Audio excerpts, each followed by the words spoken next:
वृंदावन में मौजूद हूँ और यहाँ पर मेरी मुलाकात ब्रिज संस्कृति शोध संस्थान के सचिव लक्ष्मी नारायण तिवारी जी से हुई। तिवारी जी ने मेरे सामने कुछ ऐसे सबूत रखे सदियों पहले क्या हुआ था। श्री कृष्ण जन्म स्थान को बार बार नष्ट किया। कितनी बार हुआ? 3 बार उसे तोड़ा गया। सुल्तान महमूद गजनबी ने जब इस मंदिर को तोड़ा तो बहुत सा धन और विग्रह जो मूर्तियां थी वो सोने की और चांदी की थी, जिन्हें वो लूट करके ले गया। ताजमहल मंदिर में आग लगा दी और 20 दिन तक वह आग लगती रही। महमूद गजनबी के द्वारा तोड़े गए मंदिर के अवशेष अभी भी मथुरा संग्रहालय देखे जा सकते। दिल्ली सुल्तान सिकंदर लोदी ने इसे फिर एक बार गिरा दिया। चैतन्य महाप्रभु सन 1515 में मथुरा आए थे और उन्होंने केशव देव के दर्शन किए। औरंगजेब ने ये किया, इस केशव देव के मंदिर को पूरी तरह से तोड़ गए और उसी के मसाले से वहां पे एक मस्जिद बना और काफी जो मूर्तियां थी उनको आगरे कुदसिया बेगम की मस्जिद में भिजवा दिया गया और उन्हें सीढ़ियों में चुनवा दिया। इसका क्या? औरंगजेब ने सही कानून को लागू करने का पूरा प्रयास किया और उसमें बहुत कामयाब भी रहा। उसने इसी के तहत काफी पीड़न धार्मिक आधार पे, मतलब मूर्तियों को आप बता रहे सीढ़ियों के अंदर चुनवाते। मैंने सुना है कि मूर्ति इतनी थी कि चोटी तक नहीं रख सकते थे। देखिए दो की चोटी रखने पड़ती है, चोटी रखने पर, जनेऊ पर और धार्मिक यात्राओं पर। मूर्तियों पर भी जो मंदिर में उकेरी गई हो उनको भी बुरी तरह से क्षतिग्रस्त किया। गोविंद देव के बताओ और मुगल प्रशासन ने उसको भी गिरा दिया। उसकी बस वो तोड़ डाला गया। उसके अंदर में जितनी भी मुख आकृति वाली मनुष्य या जितनी भी मथुरा का भी नाम बदलने की कोशिश हुई। मथुरा का नाम बदलने की कोशिश नहीं हुई। मथुरा का नाम बदल दिया गया था। वृंदावन का नाम बदल दिया। मथुरा का नाम इस्लामाबाद बदल दिया गया। ये मथुरा और वृंदावन की टकसालों में ढले जिनपे मथुरा टकसाल का नाम इस्लामाबाद अंकित है और वृंदावन टकसाल का नाम मोमिना। मुगल रिकॉर्डों ने हमेशा इसी पर लिखा है। लेकिन हम लोग स्कूलों में ऐसी चीजें पढ़ी। जहाँ मस्जिद का मुख्य द्वार है वो ही श्री कृष्ण जन्म स्थान केशव देव के मंदिर का मुख्य द्वार। मथुरा और काशी ये दोनों जगह औरंगजेब ने जबरन मस्जिद बनाई हुई, परंतु भारत सरकार जो नहीं है आजादी के बाद जो सरकारें नहीं, उन्होंने इसे पानीगत का प्रयास किया, इसे नहीं बताया।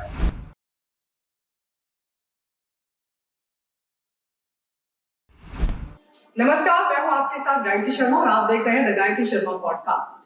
कहते हैं प्रत्यक्षम किम प्रमाणम, यानी जो प्रत्यक्ष है, जो सामने है, जिसको साबित करने के लिए प्रमाण की जरूरत नहीं होती, लेकिन फिर भी कुछ लोग प्रमाण मांगते हैं। फिर भी कुछ लोग भगवान होने को लेकर भी प्रमाण मांगते हैं। तो आज बात प्रमाण पर ही होगी। आज मैं वृंदावन में मौजूद हूँ जो कि कृष्ण की नगरी, कृष्ण की प्रेम नगरी है और यहाँ पर मेरी मुलाकात ब्रिज संस्कृति शोध संस्थान के सचिव लक्ष्मी नारायण तिवारी जी से हुई। तिवारी जी, बहुत बहुत स्वागत है आपका।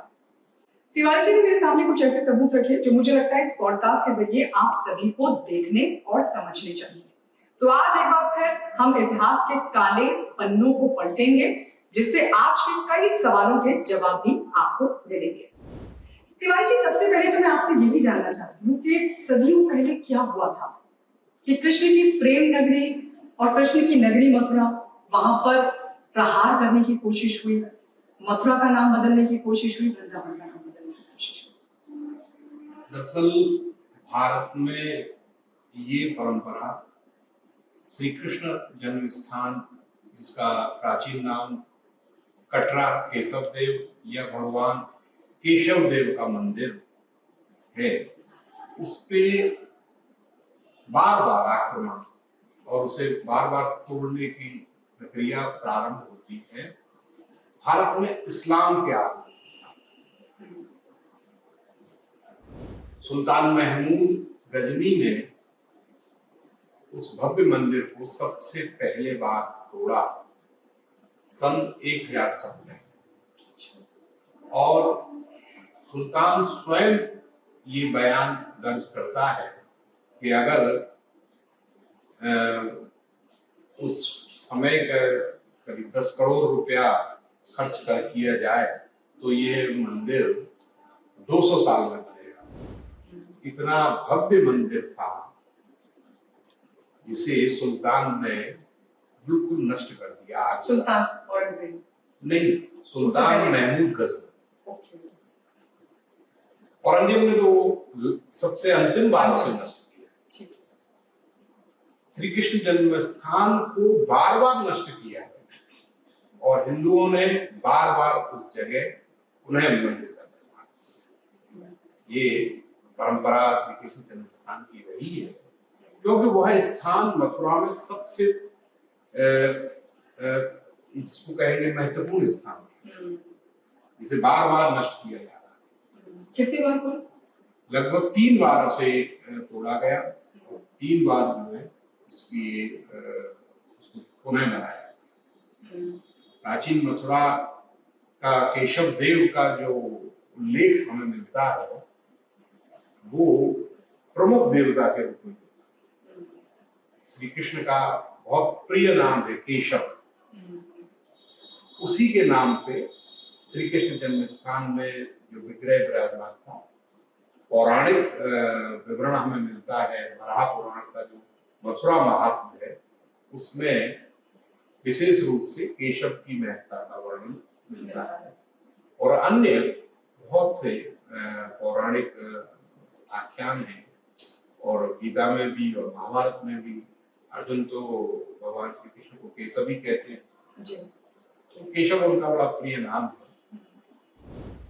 केशव देव की स्थापना का प्राचीनतम उल्लेख ईसा पूर्व प्रथम शताब्दी के प्रस्तर अभिलेख से मिलता है, जिसमें उसे वासुदेव महास्थान कहा गया। भगवान श्री कृष्ण का एक प्राचीन नाम है वासुदेव, बड़ा आधिकारिक नाम रहा है उनका, और उस अभिलेख में जो शक छत्रप सोडास के काल का है, और उस अभिलेख में श्री कृष्ण जन्म स्थान को वासुदेव महास्थान कहा गया। राजकीय संग्रहालय मथुरा में वह अभिलेख सुरक्षित है, उसे देखा जा सकता है। बहुत महत्वपूर्ण इस श्री कृष्ण जन्म स्थान का वो साक्ष्य है, प्रमाण है। इसके अलावा सुल्तान महमूद गजनवी ने जब इस मंदिर को तोड़ा तो बहुत सा धन और विग्रह जो मूर्तियां थी वो सोने की और चांदी की थी, जिन्हें वो लूट करके ले गया। मंदिर का कोष था जिसे उसने लूटा, लूटने के साथ में ही मंदिर में आग लगा दी, और 20 दिन तक वह आग जलती रही, मंदिर नष्ट हो गया और बुरी तरह से नष्ट हुआ। उसके अवशेष उसी जगह पड़े रहे। श्री कृष्ण जन्म स्थान का जो आहता है पूरा बहुत बड़ा आहता है, उसे कटरा केशव देव का आहता कहा जाता है। तो उत्खनन भी हुए समय समय पे, और वो अभी भी मिलते हैं। राजकीय संग्रहालय में महमूद गजनवी के द्वारा तोड़े गए मंदिर के अवशेष अभी भी मथुरा संग्रहालय में देखे जा सकते हैं, जिसमें से एक विश्व रूप प्रतिमा है, एक द्वार स्तंभ है जिसपे गंगा बनी हुई है, और एक भगवान विष्णु की विश्व रूप प्रतिमा है, क्योंकि भगवान विष्णु और श्री कृष्ण में कोई भेद ही नहीं हुए, एक ही है भारतीय परंपरा में। तो वो भी वहां पे है। कुछ सामग्री लखनऊ संग्रहालय में भी इससे संबंधित सब है, और समय समय पर मिलती रहती है वहां उस परिसर से। उसके बाद में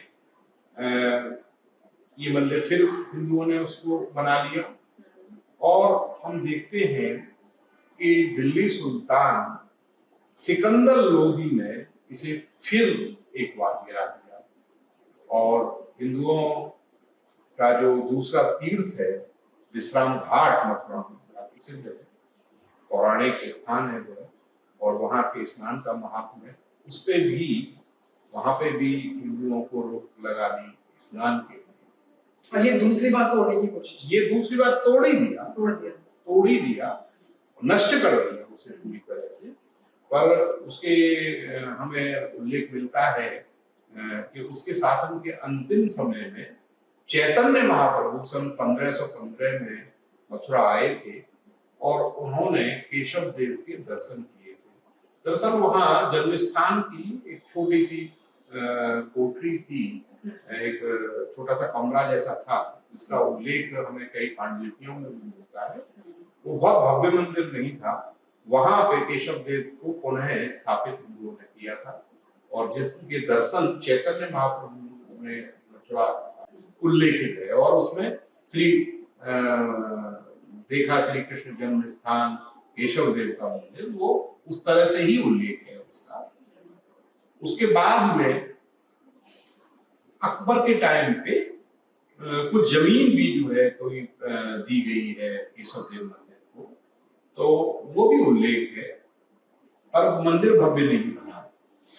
जहांगीर के समय पे ओरछा के महाराजा वीर सिंह देव बुंदेला, उन्होंने एक भव्य मंदिर का निर्माण केशव देव के उसी स्थान पे था।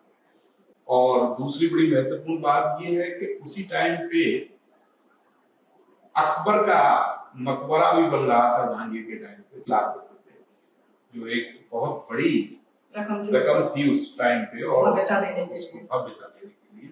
और वह इतना भव्य मंदिर था कि उसका शिखर जो है, उस समय के जो औरंगजेब के टाइम पे आए भारत में जो यात्री हैं, टेवनियर, मेनुची, वर्नियर, वो सभी लोग उस मंदिर के शिखर का उल्लेख, उसका शिखर इतना शानदार था कि दूर से दिखाई देता, बहुत दूर से मथुरा में वो भव्यता उसके शिखर की थी कि बहुत दूर से दिखाई देता था, यात्री उसे बहुत दूर से देख लेते, इतना भव्य मंदिर था। उसकी संस्कृत ग्रंथ है जो वीर सिंह देव के दरबारी थे, उन्होंने लिखा है, आनंद कंद चंपू करके वो ग्रंथ है, उसमें भी ये पता चलता है कि शिखर इतना ऊंचा था कि बहुत कबूतर जो है उस पे शोभायमान होते थे। उसका सजीव वर्णन ग्रंथों में है। टेवनियर एक यात्री था जो औरंगजेब के समय पे मथुरा आया था, उसने भी उस मंदिर की भव्यता का वर्णन, वो विदेशी जो यात्री उस समय आए, उनकी यात्रा पर उन्होंने जो देखा उसको लिखा, उसे लिखा।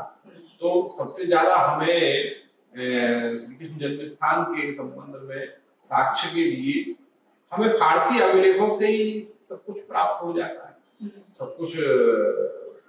और स्वयं औरंगजेब के जो दरबारी इतिहासकार जो थे, सबसे बड़ा काम हुआ जो अब तक 2 बार न तो महमूद ने किया, न सिकंदर लोधी ने किया, परंतु औरंगजेब ने ये किया कि केशव देव के मंदिर को पूरी तरह से तोड़ गए और उसी के मसाले से वहां पे एक मस्जिद बना दी।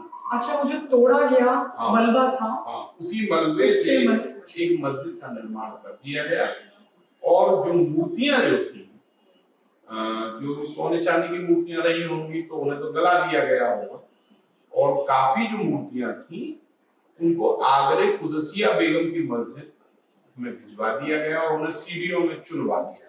इसका क्या मकसद था? इसका मकसद आस्था को भी ठेस, आस्था को ही ठेस था।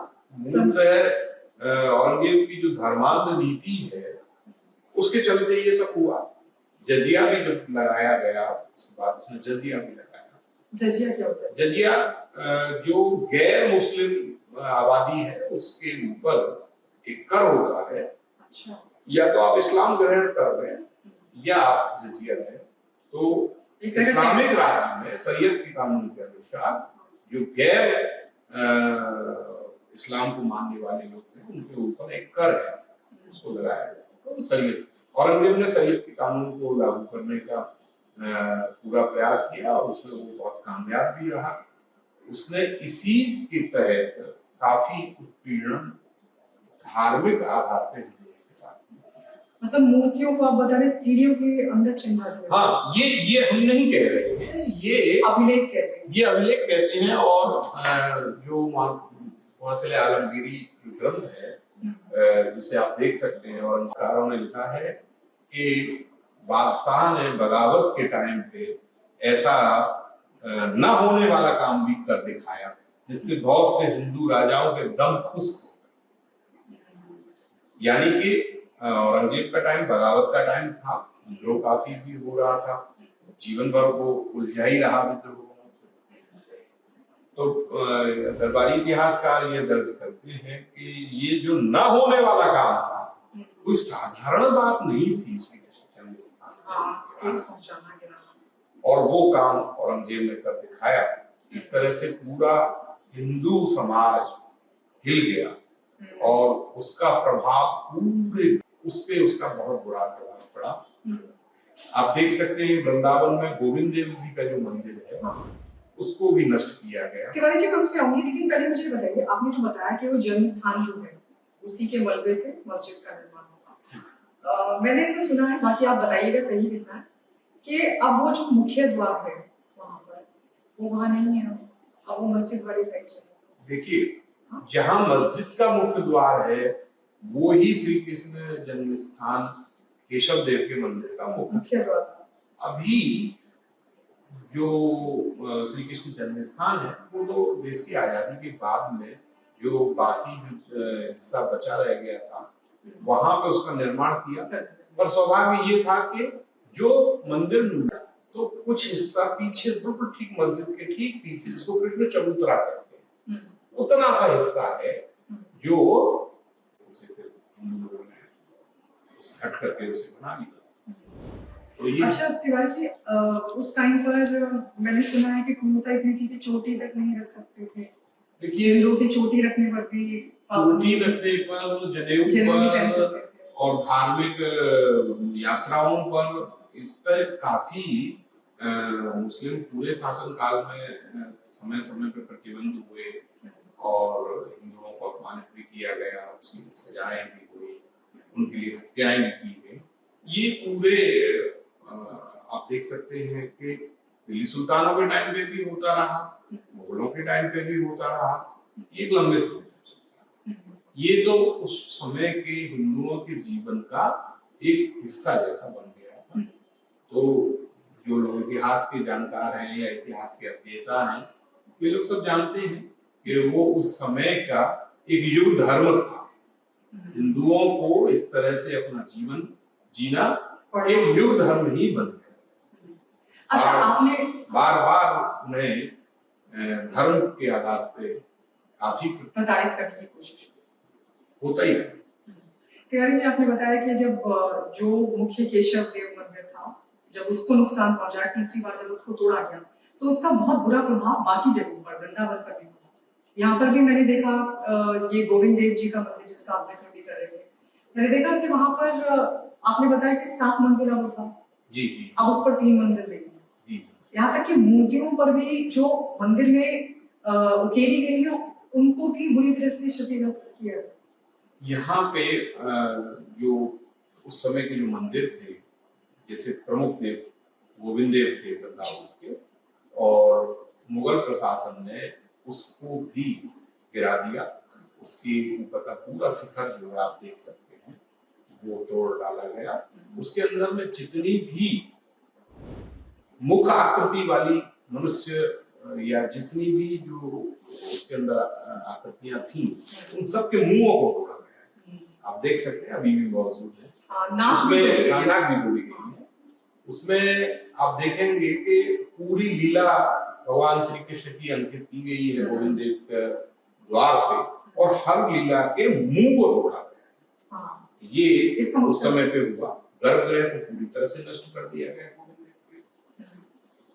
ये जो शरीयत का कानून है उसके अनुसार उसे नष्ट किया गया, और उसमें किसी भी मुख वाली आकृति को नहीं रखा जा सकता कानून जो है, इसलिए चित्र बनाना भी उसमें निषेध है। तो उस कानून के अनुसार उसको तोड़ा गया और गोविंद देव के ऊपर एक मस्जिद भी बनाई गई थी। अच्छा। वो एक छोटा सा स्ट्रक्चर बाद में मिला।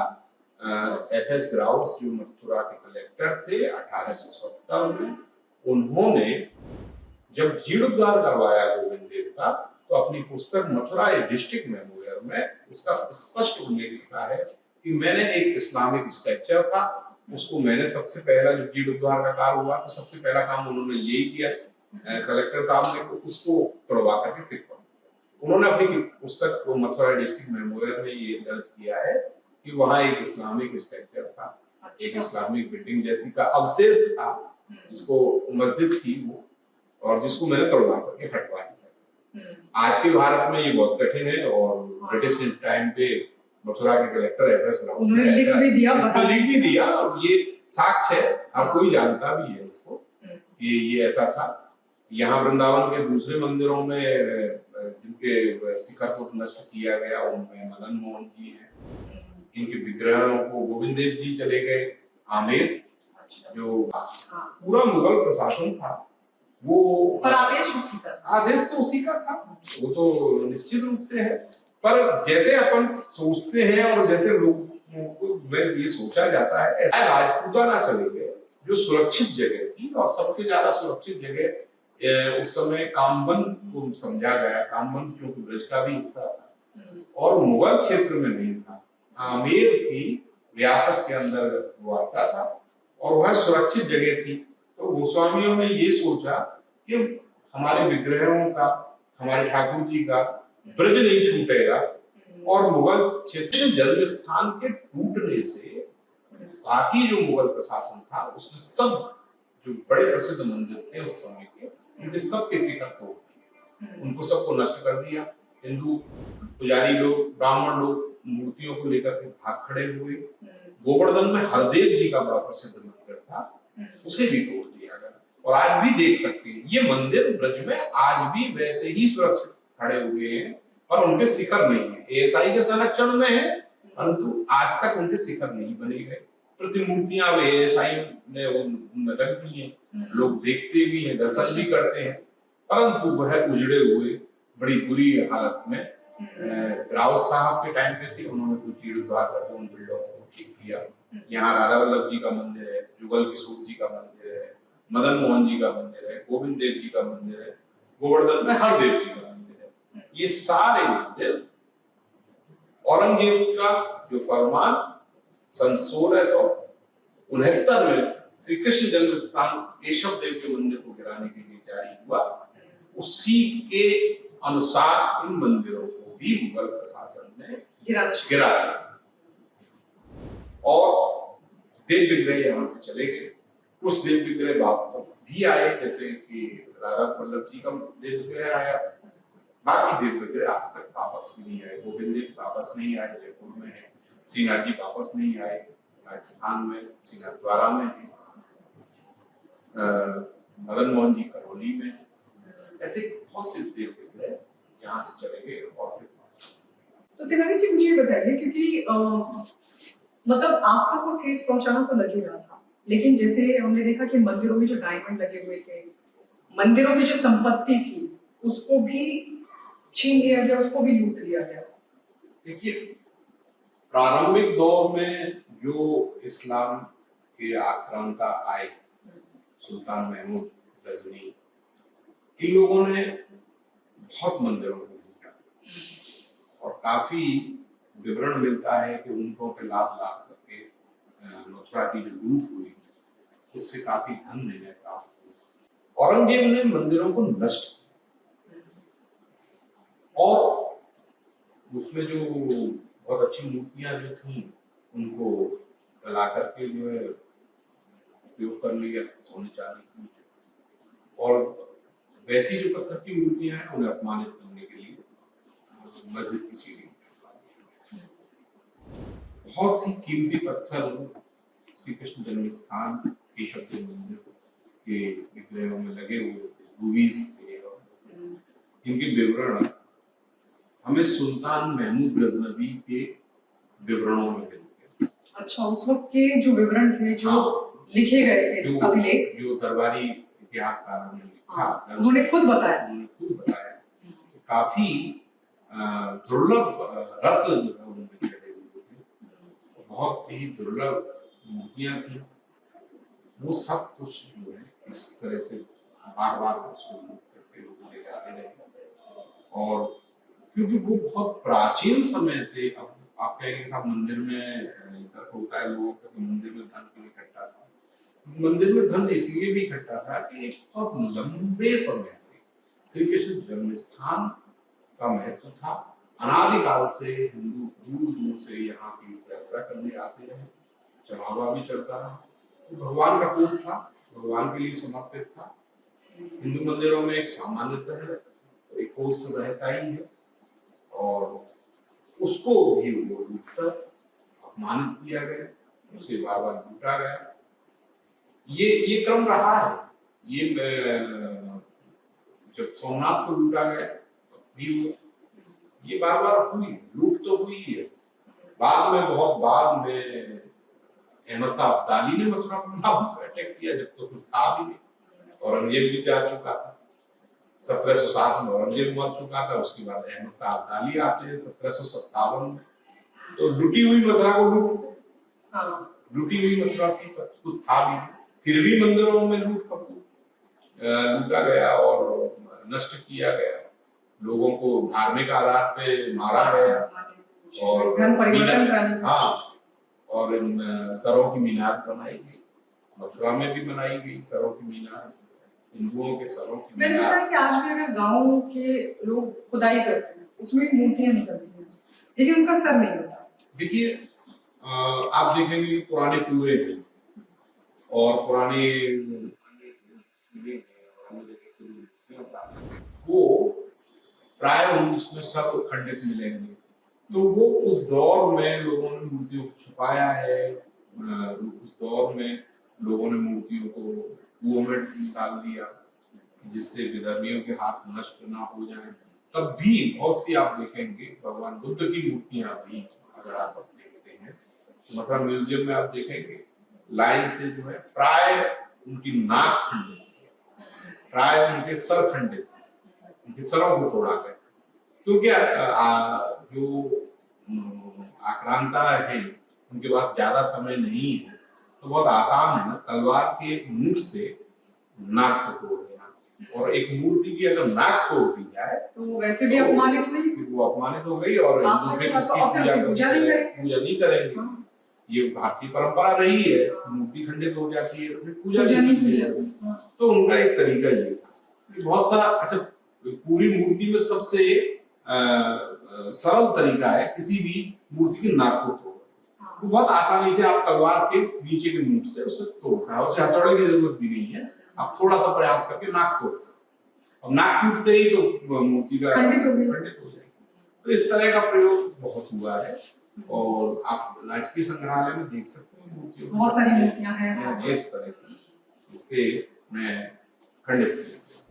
तिवारी जी, मथुरा का भी नाम बदलने की कोशिश हुई? मथुरा का नाम बदलने की कोशिश नहीं हुई, मथुरा का नाम बदल दिया गया था। वृंदावन का नाम बदल दिया गया, कोशिश नहीं, बदल दिया गया। इतिहास के जो मध्यकालीन इतिहास के विद्यार्थी हैं, अध्येता हैं, वे सभी जानते हैं कि मथुरा का नाम इस्लामाबाद बदल दिया गया, और इतना ये महत्वपूर्ण हो गया, औरंगजेब ने ये किया कि मथुरा का नाम बदल के इस्लामाबाद रख दिया। और यह परंपरा उत्तर मुगल काल, लेटर मुगल पीरियड तक चलती रही।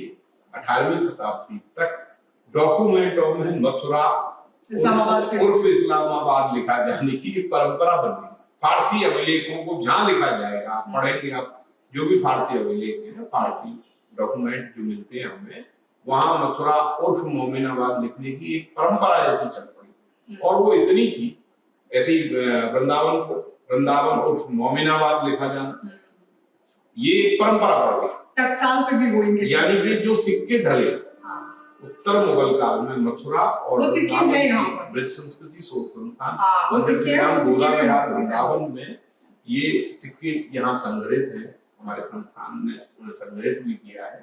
ये मथुरा और वृंदावन की टकसालों में ढले सिक्के हैं, जिनपे मथुरा टकसाल का नाम इस्लामाबाद अंकित है और वृंदावन टकसाल का नाम मोमिनाबाद।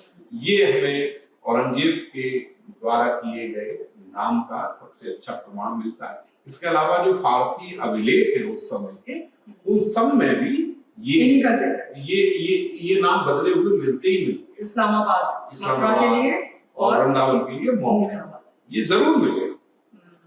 ये एक सामान्य बात थी उस टाइम में। हालांकि ये नाम कभी भी उतने प्रसिद्ध नहीं हो सके भारतीय जनता में, परंतु मुगल रिकॉर्ड में हमेशा इनको किसी रूप में दर्ज किया।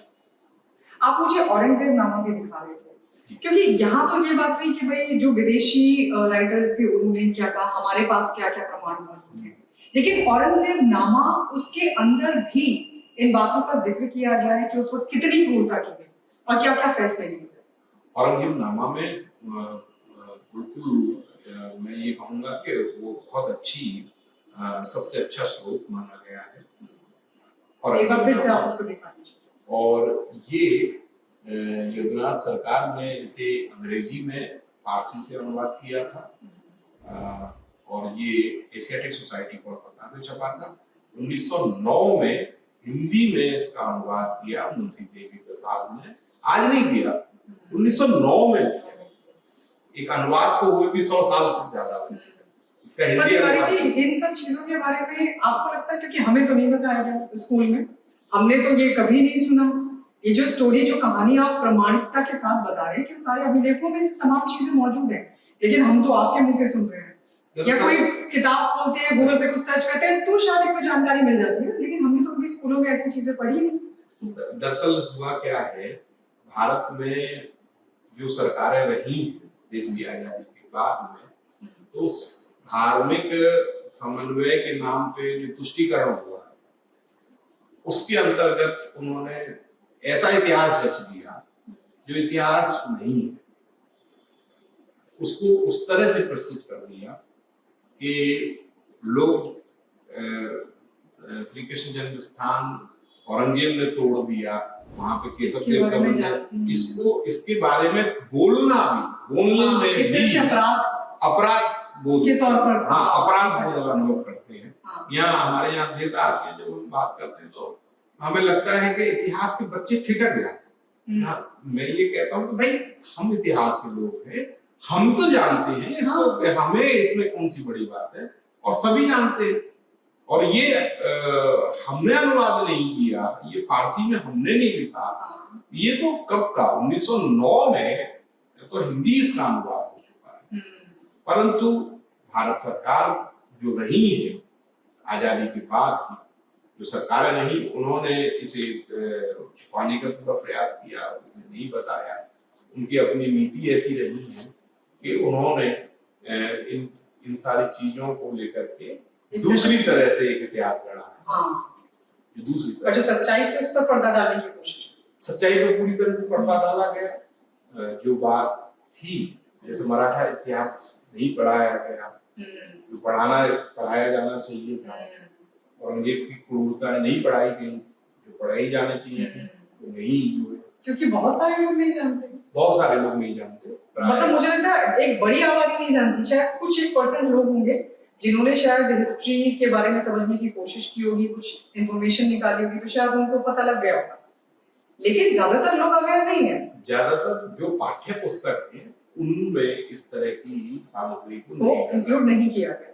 उनका ये रहा कि भाई दो समुदाय हैं, परंतु आप इतिहास को कैसे मिटा सकते हैं? इतिहास तो इतिहास है, दो समुदायों के बीच में एक तालमेल न बिगड़े, ये हो सकता है इसके लिए, परंतु सत्य को इतिहास के रूप में दोनों समुदायों को स्वीकार करने की आवश्यकता है। और मैं समझता हूँ औरंगजेब जैसे शासक, महमूद गजनवी जैसे शासक, गौरी जैसे शासक,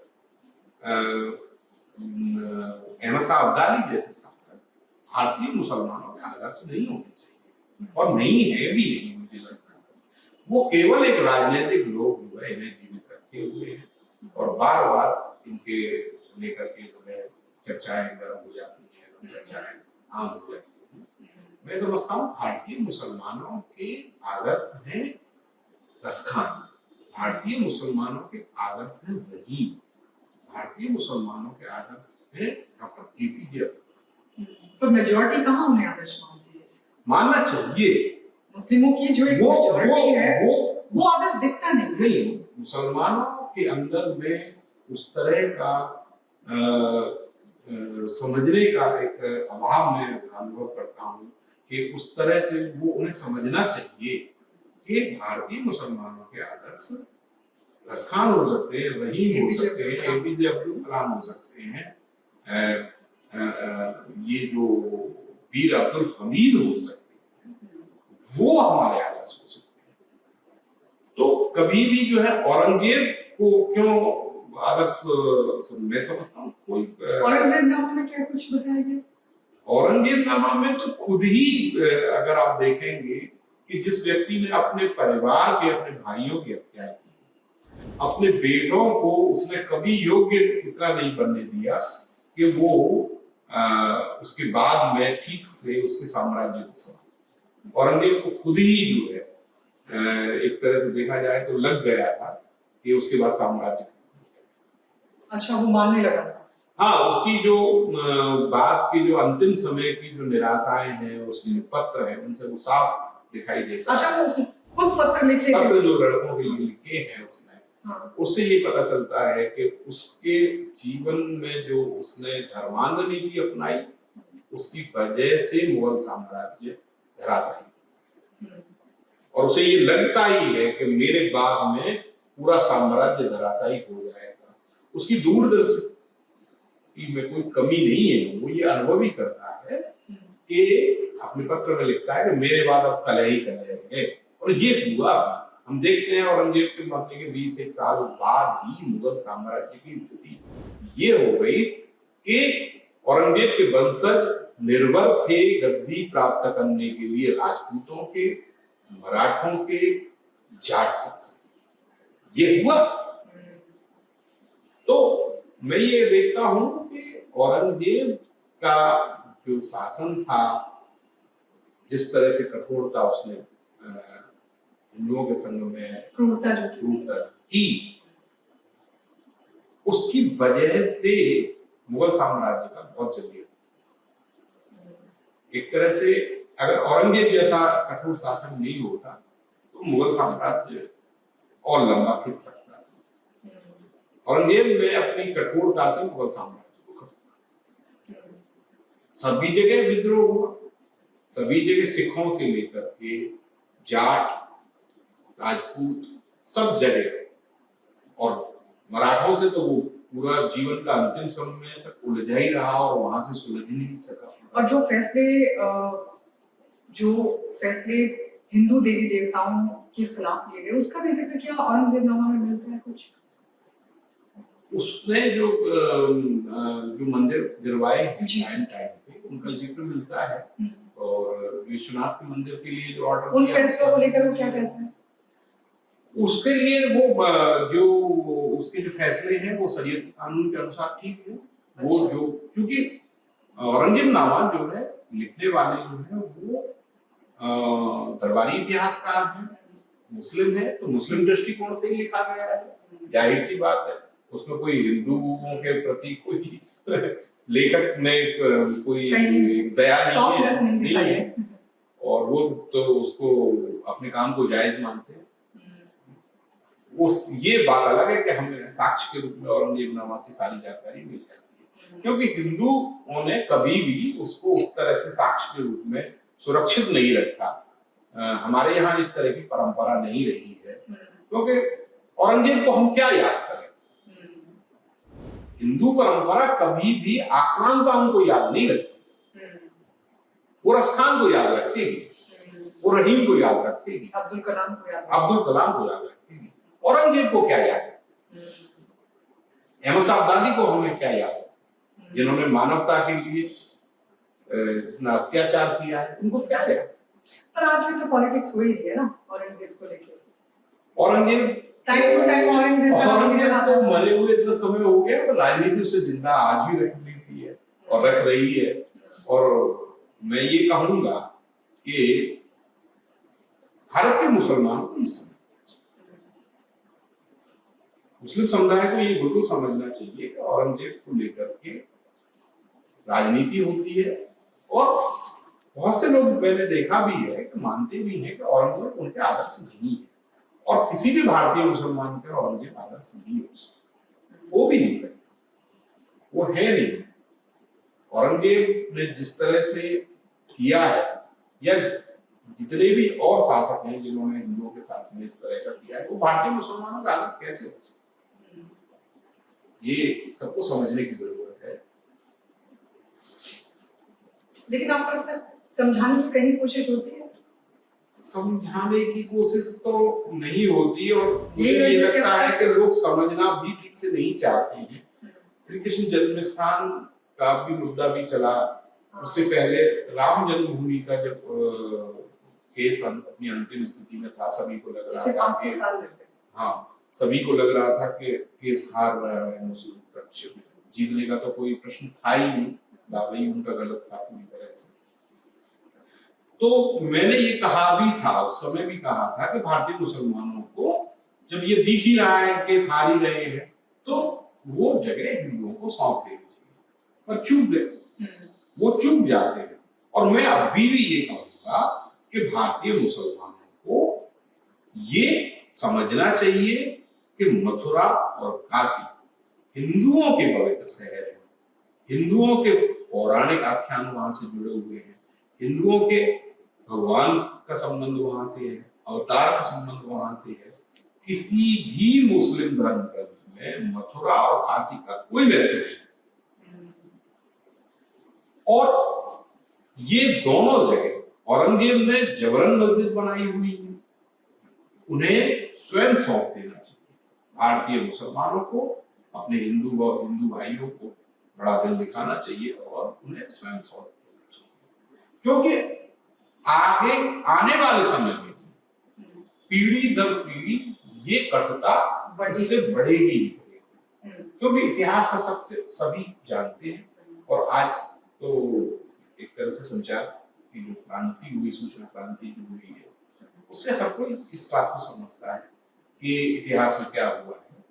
तो आज सबसे दुखद स्थिति ये है कि श्री कृष्ण का जन्म स्थान का वह प्राचीन मंदिर तोड़ करके वहां मस्जिद बनाई गई, और वो मौजूद है, और वहां कोई बाहर से मुसलमान उसमें नमाज अदा करने भी नहीं आते, ना कोई स्थानीय जो है, ऐसा भी नहीं है सब मथुरा के मुसलमान सारे ही वहां जाते हैं, नमाज अदा करते हैं, कुछ लोग जाते हैं ईद वगैरह करते भी हैं, परंतु हिंदुओं के लिए उस स्थान का बहुत बड़ा महत्व है।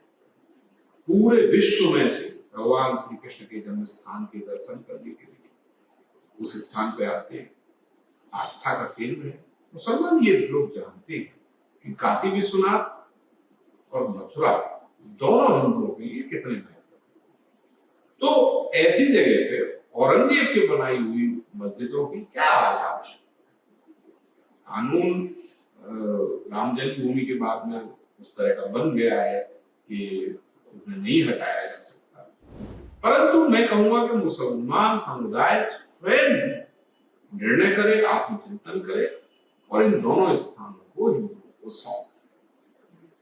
इससे अच्छा कुछ नहीं हो सकता। अगर इन्हें रखा गया तो कोई सौहार्द के प्रतीक नहीं है, उन्हें समझना चाहिए, सबको समझना चाहिए कि मथुरा में श्री कृष्ण जन्म स्थान पे बनी हुई मस्जिद और काशी विश्वनाथ पे बनी हुई मस्जिद किसी भी प्रकार का धार्मिक सौहार्द का संदेश नहीं देगी।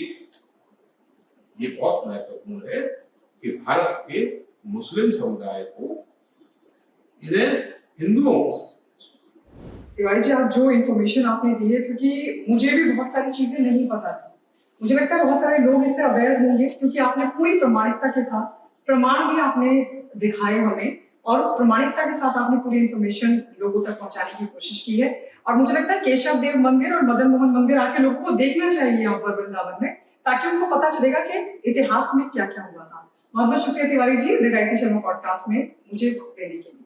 आपका आज के लिए बस इतना ही। अगले एपिसोड में एक बार फिर से आपके साथ मुलाकात होगी, एक नए टॉपिक पर नए गेस्ट के साथ करेंगे चर्चा। तब तक के लिए नमस्कार and keep watching the Gayatri Sharma podcast.